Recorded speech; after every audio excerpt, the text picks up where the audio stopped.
Hey everybody, it's Dr. Ogburn, Dr. O for short. Thank you for subscribing to my channel and thank you for watching this particular video. If you haven't already subscribed, make sure you hit that subscribe button. Today I want to talk about goals, setting goals and accomplishing or completing those goals. I won't get too deep in this video. It's going to be some surface level stuff, but follow along with me. Why do I want to talk about goals?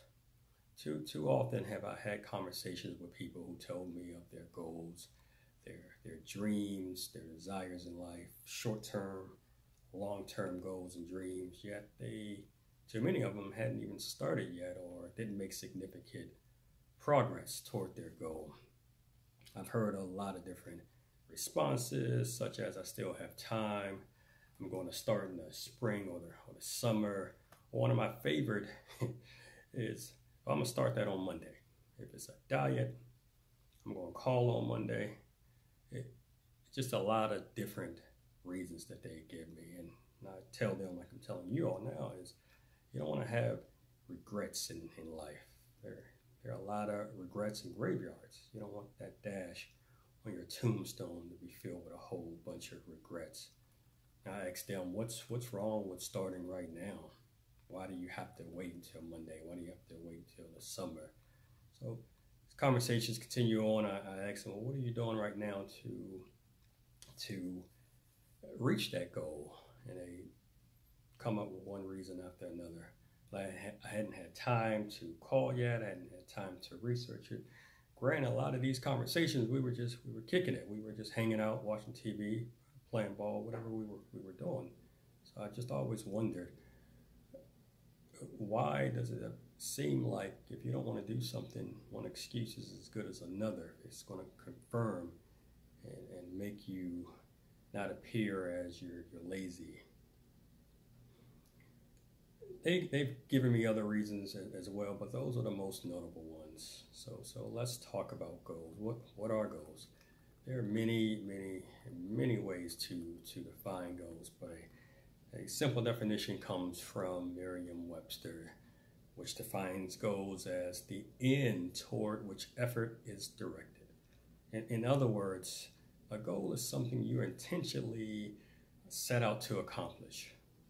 Now, goals, among many things, they help you focus, they help create meaning in your life, and a third thing is they help establish measurable benchmarks. Now, all three of those have importance, I feel, or they should have importance to you. And especially in today's fast-paced environment, do you really want to waste your time? Do you even have time to waste? Do you care if your effort and energy doesn't yield results? That's what the focus is. That second one, creating meaning in your life. Now, meaning as a concept from a positive psychology type of view is important as it helps one thrive. It helps keep you moving forward when it's present in your life. When meaning is present, it helps you thrive and helps you move forward. Now, when it's absent, it may cause suffering, and that's worth repeating. Meaning, it helps you thrive or move forward when it's present in your life, but it may cause suffering when there's no meaning in your life. Now, goals also help you establish measurable benchmarks. This is important as a way to gauge your progress. It's a way to tell absolutely that you're moving, and to determine your pace of movement. None of that's possible without some type of measurement of a benchmark that you set. Speaking of setting goals, what are some ways of setting goals? There are many out there, but there are a few that I like. Actually, three that I use pretty consistently. One is creating a mission or vision statement. You may be used to those mission or vision statements in corporations or in a military climate or some type of business, but it's also nice from an individual standpoint. Now, mission statements from an individual standpoint, that'll be your objective and your approach to reaching those objectives. It's more short term and may focus on the daily task. Your vision statement, on the other hand, will help depict your desired outcome of where you want to be in the future. Another one, the second one, is you can use the SMART method. It's one of my favorite ones. I enjoy the SMART method and use it frequently in my personal and my professional life. I've seen a few variations of the SMART method as far as what each letter stands for, but they all generally say the same thing. The first one is S. S is for specific. Your goals need to be clear, address what, why, who, where. It's a level of specificity that's needed. M is for measurable. Measurable to help track your progress. To answer questions such as how often, or how much, or how many. A is for achievement. Now, I've heard this sort of achievement, attainable as well, but it means the same thing. It's making a realistic goal, something that you can achieve. How do you accomplish this goal? Are there any obstacles or constraints that may limit what it is that I'm trying to accomplish? Those type of questions you're going to answer for achievable. Is it achievable? R is for relevant. How meaningful is the goal to you? Does it matter to you? Is this goal worthwhile? And T, the last one, T is for time. Your goal, according to this method, needs to be bounded by time. A time limit, some type of time frame, a target date. Another method you can use, I've heard some people use just kind of recently, is setting goals using objectives, goals, tactics, and metrics, or I think it's OGTM. It's the acronym that I recall seeing or hearing. And I'm not certain where this emanated from, but it starts kind of broad and then becomes specific as you go along. Oh, you set the objective, such as, for instance, losing weight. You set a goal of losing, you get a little bit more specific. Remember, it starts broad and it gets specific as you go along. So O is the objective, losing weight. G is how much weight, the goal of losing, let's say, 15 pounds. T, the next is you develop a tactic to help you with this goal, such as you're no longer going to drink soda. You're going to get up each morning and run 5 miles. You're cutting out all snacks such as chips and cookies and candy, and you're going to focus more on eating more vegetables, for example. And then you develop that methodology, the M, to assess your success. And this step is similar to the measurable step that I mentioned previously in the SMART technique. And these are just a few ways of many of setting goals. And there are various approaches to setting goals. Various types of goals, various sizes of goals. You have small goals, large goals, short term, you have long term, you have lifelong goals that you may have. The key here is to set goals that you will be motivated by and will yield a positive outcome for you. Now, when setting goals, you must know who you are. Don't set a goal of losing 75 pounds if you know you eat chips and cookies and ice cream each night before you go to bed, or you only exercise once a day, which is fine, but your exercise consists of 3 minutes and 27 seconds on a treadmill. That 75 pounds may be way too aggressive for you, may be unrealistic. Don't set a goal of getting your master's degree if you dropped out of community college because you hate school and you freak out or even hate every second you are in some type of a classroom type of environment. Start off a little bit slower, a little bit more realistically.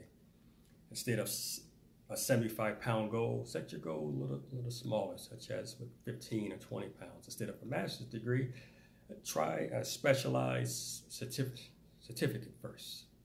That's much shorter to achieve, and that'll allow you to gauge if you've gotten over that I hate classroom environments type type of perspective.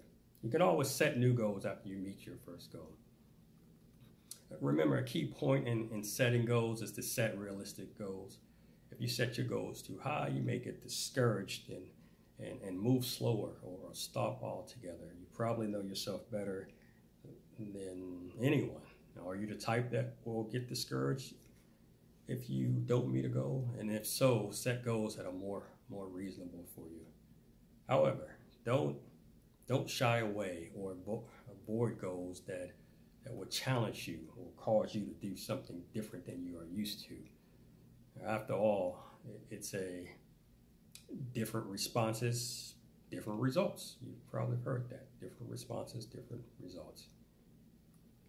While you don't want to set goals that are too high and unrealistic, you also don't want to set goals that are too low. I see that a lot. I believe the problem with setting low goals is that you meet them. You meet your low goals. And think about that for a moment. While some of us set low goals for other reasons, some of us set low goals so we can feel good about accomplishing something. We get a taste of the dopamine that's released by the brain upon accomplishing something.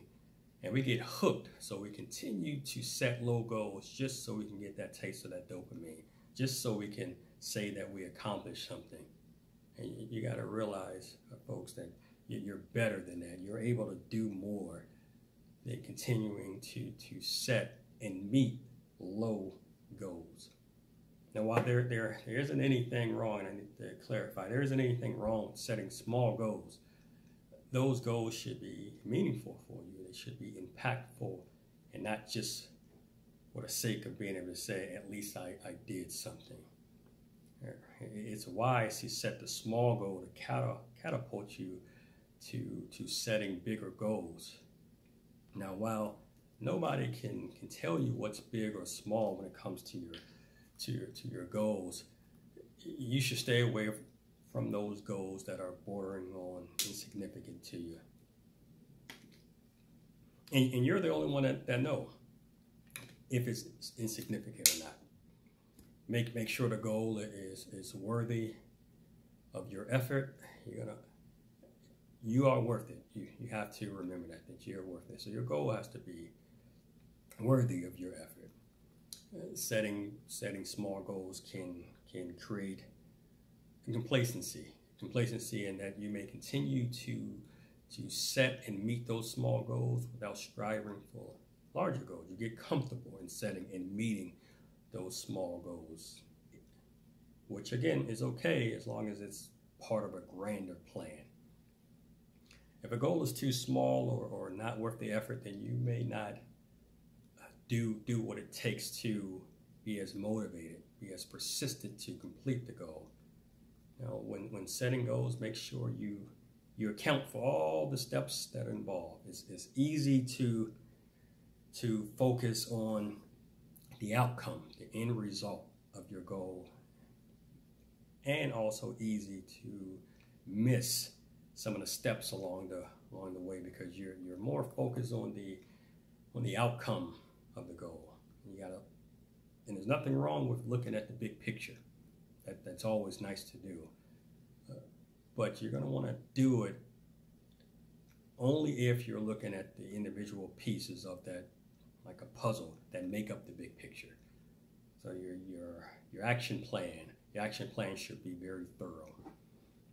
For me, I find that writing things down so I can cross text off and check marks and everything, that works for me. But use whatever works for you. The key word is works. It must work for you. Another thing to keep in mind when setting goals is to give yourself room for errors and setbacks. We all err. We all have setbacks. But if you don't give yourself room for setbacks, you may find yourself giving up even before you get started or even before you make significant progress. Right? Example. If you find yourself having to make changes to your goal due to someone else's issue or somebody else falling through, or you may miscalculate what it will take to get started, or you underestimate how long something will take. You may see these things as a sign of things to come, and that may cause you to stop, and you don't want to do that. You also may tell yourself that you will fail or it will not work, and therefore you won't go any further with it. I've realized that sometimes we are oftentimes our biggest obstacle, or the biggest obstacle, the biggest reason why we fail at things. Remember that one reason you may fail is because you fail to believe in yourself, or you undervalue the benefit of completing the goal. And on that note, another thing to keep in mind is that those naysayers out there, the enemy, doubters, whatever you want to call it, many people will try to get in your head when you are trying to establish and complete goals. It's their job to hate. I've realized that too. It's their job to hate on you, to doubt you, to try to get you to stay down like them, to even whisper in your ear how difficult your goal is, how difficult it's going to be, and that your goal even isn't worth it. This can come from family and friends, peers, and co-workers. Some people appear to enjoy seeing other people fail. They walk around trying to take as many people down with them as they can, or if they can't take them down, they try to keep them from going up. That's their job. That's their job, and many of them are extremely good at it. But let them do their job. You need to do your job. Let their words go in one ear and out the other ear, and you will find that it's their words, their own words, is the reason for their downfall and why they're staying down. I've learned over the years that it's not up to us to prove somebody else wrong. We just have to, well, if we're focused on trying to prove them wrong, you're giving them too much power. So you don't have to prove them wrong. You just have to prove yourself right, that you can do this. Setting goals, that's just the start. You have to actually complete the goal, and this is where a lot of people I've seen fail. They come up with these ideas, but they don't go through and complete them. Now, how do we complete the goal, accomplish the goal? There are many methods to completing your goal, but for me, my approach revolves around kind of like tricking your brain in a sense. And these techniques have proven true for me and for some others that I've recommended them to. The first one is turning that goal into a habit. Habits. It's all about a routine. Those of us in the psychology realm, probably as well as anybody else, we know that people in general will prefer or favor routine over novelty, or something that is different. They prefer something that's routine over something that's different, even if that routine is bad for them, or is unhealthy or extremely risky. For instance, you may prefer eating popcorn or candy when you go to the movies. You'll order that because, hey, that's your routine.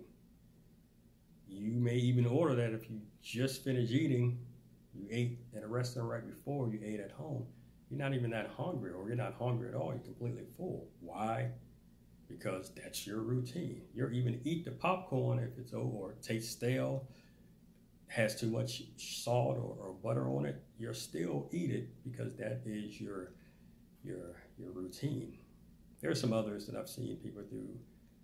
You may do other things even without thinking too much about the behavior that you're projecting right then and there, such as, some of you go to the restaurants and you start to clean up the table when you're done. I've been at a table with people who've done it. I've seen it done. They'll just start cleaning the table, and then they'll stop when a person is looking at them like, why are you cleaning this table? And they say, it's a habit. My first technique takes advantage of this human tendency, except for more in a positive manner. And what are habits? Habits can be viewed as a powerful, influential behavior. It's what we have a tendency to do, such as brushing your teeth before bed. And I hope all of you brush your teeth before bed. Ensuring your door is locked and armed when leaving the house or before going to bed at night. A habit is something that we do routinely. It can also be something we do that's hard to give up, such as having a drink or eating ice cream at the conclusion of a stressful day. I think completing a goal from a forming a habit perspective can provide the discipline, the mental discipline needed when completing goals, because habits are routine in nature. And as a result, it's a form of discipline. You are disciplined in brushing your teeth, locking that door, armoring the house, eating that ice cream after a stressful day. It's a form of discipline, but it's also a habit. Another technique is to alter your environment. Altering your environment. This is, although I mentioned establishing a routine as a basis for completing goals, sometimes altering or changing your environment gives you a fresh look that may be necessary to complete your goal. Have you, for instance, found yourself daydreaming whenever you are in a given environment, or you're sitting in your favorite chair in the living room and you're sitting there, you have important things to do to complete, but you find yourself daydreaming? Now that chair may be associated with you resting and relaxing, and that's why it's easy to not complete the important things you do, or you can daydream, because you associate that chair with being comfortable and resting and relaxing. So sometimes even you can sit in a different chair, even in the same room. That sitting in a different chair may not be viewed as rest and relaxful, because it's that chair over there that you do that in. And therefore, sitting in a different chair in the same room will allow you to finish that important assignment. So sometimes changing your environment can help. The third one is divide and conquer. That's another technique. This method of completing goals is about breaking down the goals into a set of manageable parts. This is especially true when it happens to be a big goal, but it'll work for all goals of different sizes. The point here is to divide up those goals into steps or parts, and then conquer or complete each particular step or part. I had someone tell me a story some years ago about dividing and conquering and how to look at things. And it's about running, and how running can correlate to dividing and conquering. So I want a short story. Looking at it from that particular perspective, such as, let's say, running a 5-mile semi-marathon, that can sound intimidating, especially if you're not used to running long distance. But if you break it up into a series of sprints or jogs, then you can focus on each sprint or jog instead of thinking of the entire thing. Instead of thinking about all 5 miles, you eventually come to understand that those sprints or jogs cover the same distance, just in smaller parts that are more manageable and consequently less intimidating.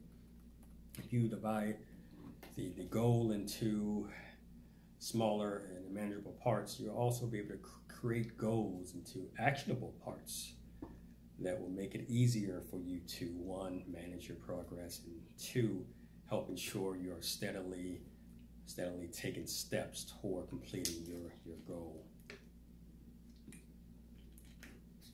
Now, you want to break down your goal into manageable parts, because it could help reduce that feeling of overwhelming brought on by accomplishing big goals. Some of us, when we are faced with a big goal or a goal we think is too grand, we may feel overwhelmed. Dividing the goals up into and conquering parts at a time may also reduce your probability of giving up, which may be likely to happen if you think the goal is too intimidating or too large, or even if the cost is more, or if it costs more in difficulty than you receive in a favorable return for completing the goal, we may find ourselves giving up. Now, those are just 3 techniques out of, again, many. You may have heard of some of these or none of them. Now, regardless of which you choose to help complete your goal, you must, a few things you must do. 1, remain persistent in believing in and completing your goal. You must be willing to follow through on your goal. Keep your focus is another one. Distractions, mentioned it earlier, family, friends, but also bad habits and self-doubt. Those are distractions that can take you off of and keep you off of the path of completing goals. Another one is self-confidence. You want to imbue self-confidence in approaching that particular goal. Having confidence in what you're doing can become contagious to subsequent behavior. If you're able to overcome one task of your goal, then achieving a goal will often propel confidence to overcome the next part of the goal or the next task. Another thing is take responsibility for your actions. It appears to be human nature for some of us to pass blame to others for their own failures.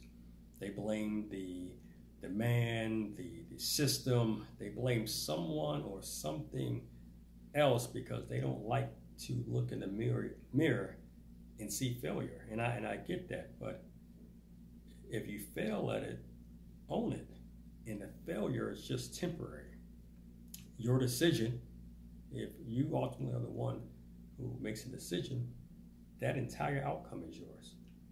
So you can continue to choose to pass blame, or you can go back to the drawing board and get to work. On that note, it's okay if you face or come across difficulties, setbacks, obstacles. Just don't allow those setbacks and difficulties. Don't let them keep you down. It may take you off course, like maybe you're driving down a highway and you swerved and missed from hitting something on the road. Took you off course, but you get back, start going straight again and moving forward. If you fall down, get back up. It's easy to fall down and stay down. It's easier to, after you fail, to continue failing, but you have to get back up and not fall into the trap of falling down and staying down, which it can be easy to do, fall into that trap. Too often do we fall and stay down? Do we fall and make excuses as to why we fall, as to why we fell down in the first place and are choosing to stay down? I believe falling and staying down is a choice, just as much as it's a choice for you to continue to watch this video, or what movie you want to watch, what color socks you want to put on. I think falling and staying down is just as easy of a choice. Now, why are we afraid of falling? I've talked to people who don't want to attempt something big or grand because they're afraid of falling. Why are we afraid of falling, or falling again a second time or a third time? If you're afraid of falling, or you're scared to fall, then go ahead and do it scared. It's okay. But the key is to continue to do it. Don't let fear stop your motivation, your desire, and your will. Don't let fear do that to you. Learn from those setbacks or difficulties and take them as an opportunity to learn. Doing so will help you set new approaches and strategies in the future. regardless of what it is you do, don't quit, even if you're afraid of going any further. When I think about why people are afraid of falling, I think of Room's expectancy theory. I think that's the author, Victor Room, Vroom. If you wanted to look that up, if you have some time. But in paraphrasing his theory suggests that a person's motivation to achieve is based on their belief that their actions will lead to a desired outcome. In other words, you'll be motivated to move or act when you think your actions will result in achieving your desired outcome. So no matter what the goal, however big or however small it is, be sure your desired outcome keeps you motivated. Be sure that your goal has value and that you continue to believe in yourself. You can't complete anything without planning to do it, which is the goal, and then going through with it, which is accomplishing the goal. I just want to say thanks to everyone for watching this video. I didn't get too deep in this particular video. There's definitely more videos to come. Thanks for subscribing. For those who have already, if you haven't, make sure you hit that subscribe button. This is Dr. O signing off.